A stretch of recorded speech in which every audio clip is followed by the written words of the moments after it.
Okay, I want to get you participating first because this helps me figure out who I'm talking to. I'm going to talk about spirituality, and I'm going to find out kind of how you think about the spiritual life. So what I'm going to do is I'm going to give you 5 different ways of loving God. And then when I'm done, I'm going to have you vote, and you're going to tell me the way that is most natural to you, the one that you're most comfortable with. So I'll tell you the 5 ways, and then we'll vote, and we'll look around and see what everybody's like. Okay, number 1, there are some people who primarily love God with their minds. These are intellectual Christians. Their favorite activity is serious Bible study.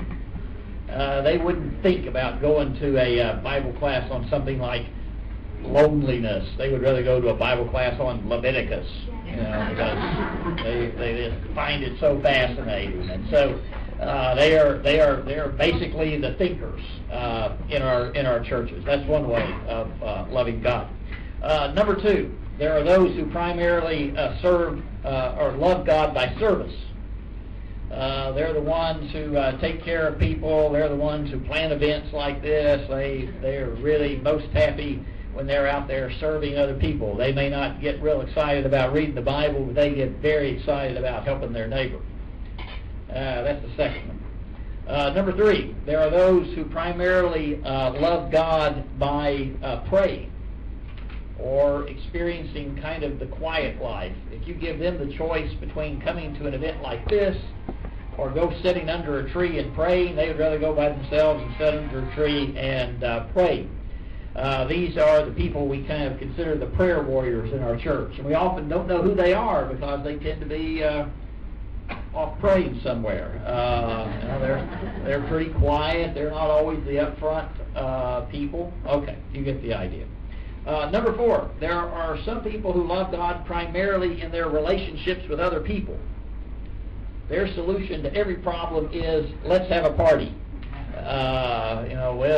They are constantly wanting to be with people. They don't want to go sit under a tree by themselves and pray. In fact, if they're by themselves for 10 minutes, their head will explode. They've got to have people around. And number 5, there are some people who love God primarily with their emotions. They're kind of the feelers in our churches. They're the hand raisers and the enthusiasts, and they just kind of wear their feelings on their sleeves, and that's the way they love God. Okay, so those are the 5 ways. Now we're going to get ready to vote, and we're going to look around while we vote so we can see how everybody's identifying themselves. And husbands will be looking to see if wives have gotten it right or not, and vice versa. And so we'll see what we are here. Okay, everybody ready to vote? All right, those of you who are primarily intellectual Christians, love God with your minds. Like 1. Okay, 2, 3. Okay, you better protect these people because they're the only thing standing between this church and heresy, apparently. If they die, I don't know what's going to happen here. Okay, number 2, those of you who are primarily service Christians. Okay, there's always a good many of those. All right. Those of you who are primarily praying Christians, rather be by yourself under a tree. There's a few of those. All right. Those of you who are relating Christians, you want to be with other people. That's the way you're going to love God. There's always quite a few of those. All right. And those of you who are emotional Christians, raise both hands and wave up. All right. Oh, we got 2 or 3 there. Good. All right. We don't have very many of those in Churches of Christ. We've been systematically hunting them down and killing them for years. Apparently a few have escaped.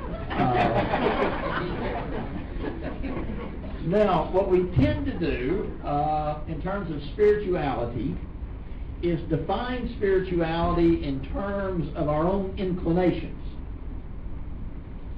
So those who are serious Bible students say, if we could just get those people to quit running around serving people and get those praying people to get out and read their Bible, then we'd have some spirituality here. And the service people say, if we could get those people's nose out of the Bible and get them out here and actually do some work, we'd have some spirituality here. And the emotive people think if we could just get some enthusiasm here, if we could get people to love down their emotions, we'd have some spirituality here. And the relators say, let's have a party. And the brain people, they don't say anything. They just go up and pray. Okay, so what I want to suggest, and you already know this, churches are healthiest when they have all those kinds of people. We don't want us all to be just alike. Churches are really healthy when they have all of those. And we're individually healthier when we develop all of those different ways of loving God. But none of that, in my opinion, is quite at the heart of what spirituality is. You could have somebody who prays a lot and still doesn't have much of a spiritual life. You could have somebody who knows a lot of Bible and not have a spiritual life. You could have people engaged in a lot of service and a lot of relationships and have a lot of emotion and still not have a spiritual life. So I want to hit you with 2 or 3 texts. This is going to be kind of introductory stuff. We're going to think about what it means to have a spiritual life, and then in the next 4 sessions we'll kind of talk about maybe we can do some